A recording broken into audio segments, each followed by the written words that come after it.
Alright, so I think today was what? July 21st, 2017. I'm at my mother-in-law's house. This is vlog number 2, but I'd say that this is really the first one because this actually has some topics I want to talk about today.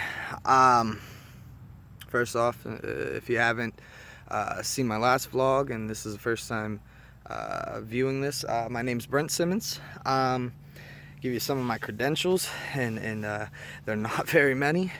I'm a subpar psychology major going into my junior year at Regent University. I'm 4.5 years clean, going on 5 years clean off of heroin and crack cocaine. Let's see what else. I'm gonna give some bodybuilding advice, some training advice. I'm a certified personal trainer, ACE certified. Even though that's running out next month, I gotta renew that.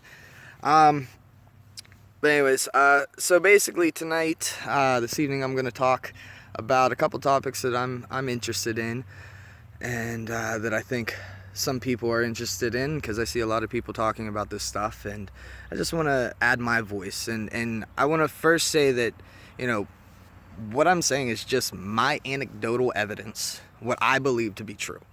That does not mean that it has to be true for everybody else, and I'm not trying to push my beliefs or what I feel on other people. But all I want to do is explain what has helped me and what has got me to where I'm at. And some people will disagree with me. Some people will think that I'm crazy, that I'm faking it, that I'm struggling or something. But you know, they can think what they want. If you get something out of this, please share it. Please comment. If you have questions for upcoming vlogs, things you want me to answer, please. I would love some help with some topics. But the topics I want to talk about tonight, is addiction a disease? Worldviews, and I have notes here beside me so I stay on track, and a little bit of bodybuilding, nutrition, and ketosis. So, let's see. Is addiction a disease? Alright, I'm quick to say that it's not a disease.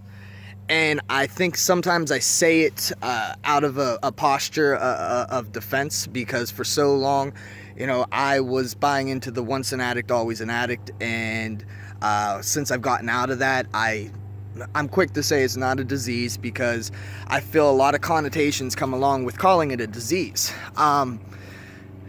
First, what is a disease? I remember in rehab or somewhere along the line, in either AA or NA, hearing that, you know, we call addiction a disease based on this disease model that came about, I think, late 18, early 1900s. That basically said if you have an organ, it has a defect, and it shows symptoms, that it's a disease.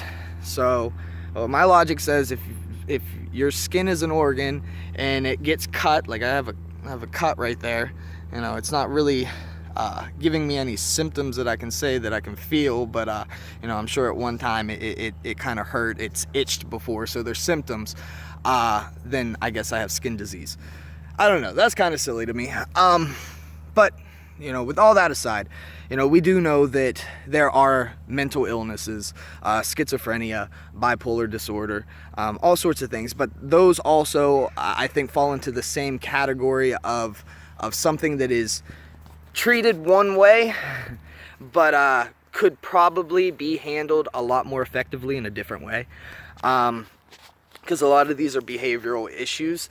Not saying that there are not genetic factors, not saying that there are not psychological factors, and, like, you know, I know chemicals in the brain are messed up, and there's a lot of factors in there that you know, we can't control outside of taking drugs and different things to control these chemicals.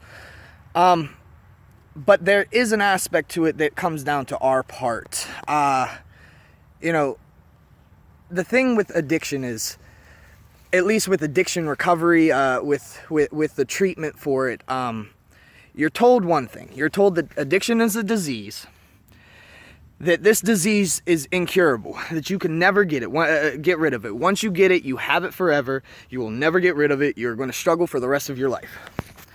Okay, but then they tell you you have to take steps to get a reprieve from this addiction.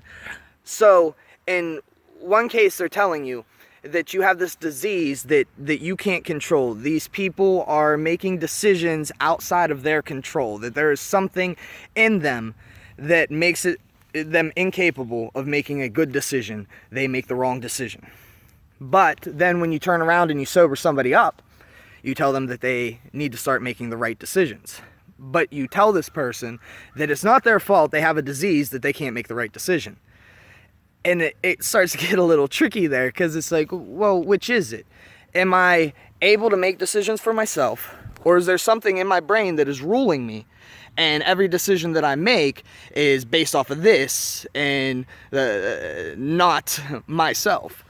I found a real problem with that, because when you start to take the 12 steps, like in NA and AA, you start to see these are things that you need to do.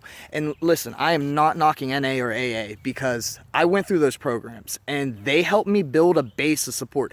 And a lot of things that I live by and believe are from those programs.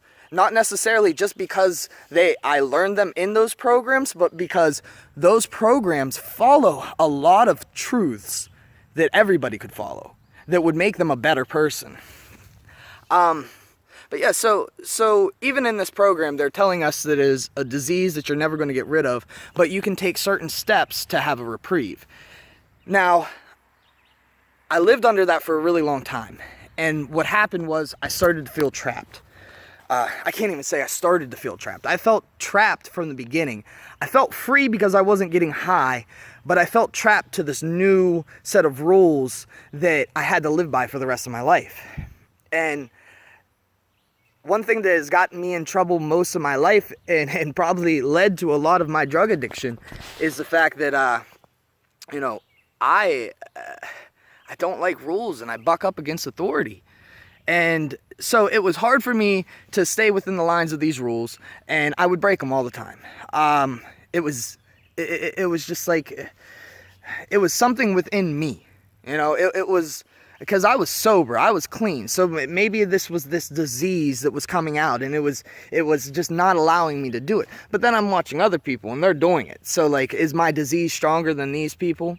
And then the other thing within the program is, they want you to find a higher power. They want you to look outside of yourself for strength. And I believe that wholeheartedly is the biggest reason why I am sober today, and that's because I found my Lord and Savior, Jesus Christ. Again, I'm not trying to push my belief on anybody else, but listen, this is what worked for me.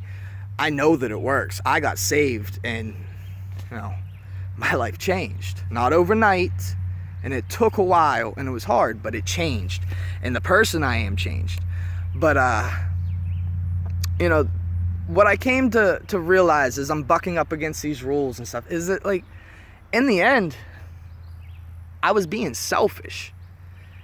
And if I looked at, and this is something they taught me in AA, if I looked at all the decisions that I made on a daily basis, from the moment I woke up to the moment I went to sleep, how many of those decisions were based off of my wants, my needs, and my desires?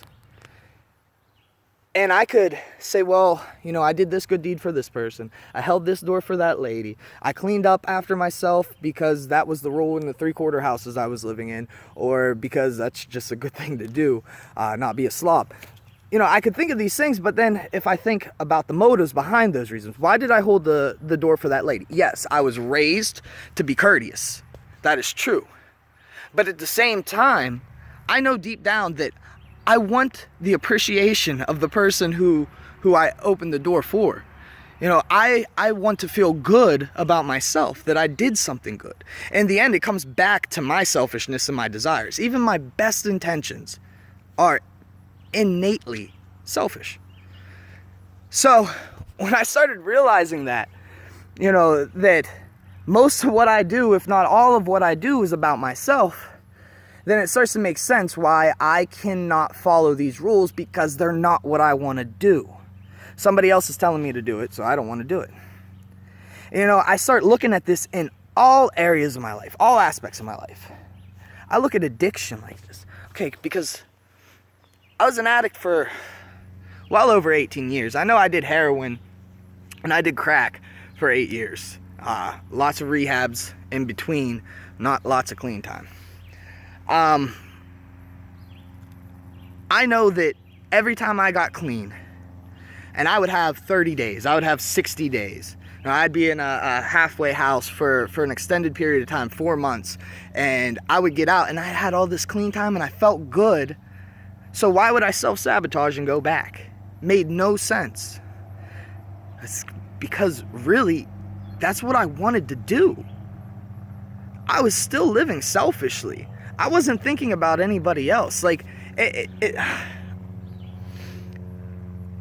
I might be wired different, that what I want to do is drugs, okay? You might be wired different that what you want to do is gamble. You might be wired different that what you want to do is look at porn. I don't know what your thing is. It might be overeating. It might be cleaning. It might be helping people too much and you give too much of yourself and you never take time for yourself. You get addicted to that. Okay, but in the end, all these decisions are selfishness. See, we look at drug addiction as a different addiction than any of these other things. What happens when you take a drug? All these chemicals are released in your brain. All these reward systems go off in your brain. Okay? Whenever that happens, you feel good, you feel euphoric, dopamine, norepinephrine, all these different chemicals are flooding all the receptors in your brain, and you feel good. You feel in a state of euphoria.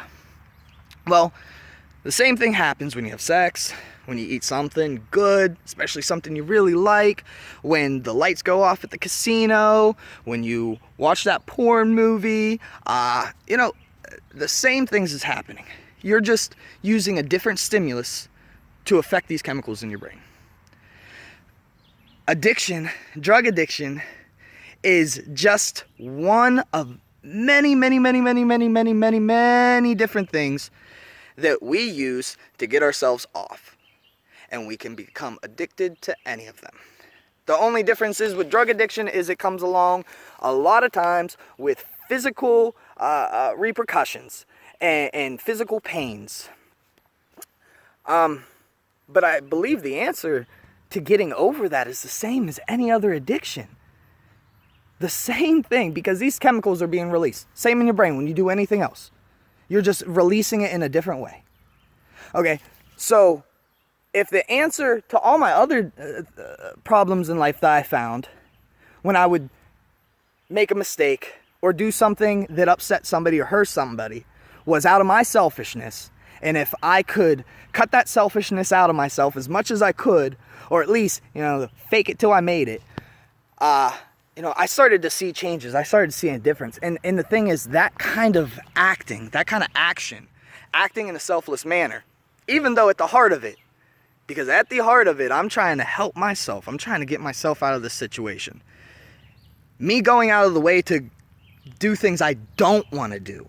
Not just holding a door for somebody, but actually being there for people in situations that were uncomfortable for me, that put me in a bad position, that took me away from doing the things I wanted to do. And now I know a lot of people are like, well, that sounds great, but what if I don't want to do that? Well, that's the problem. It's the selfishness. Do you want to be clean? Do you want to be a different person? Because right now you are doing what you want to do. You're being selfish because that's what you want to do. I'm still selfish in so many areas of my life, and I'm getting better day by day. Some days I regress, some days I move forward. But the thing is, nobody's going to change you except you. And you can use all the tools in the world, and they all will help, and they will help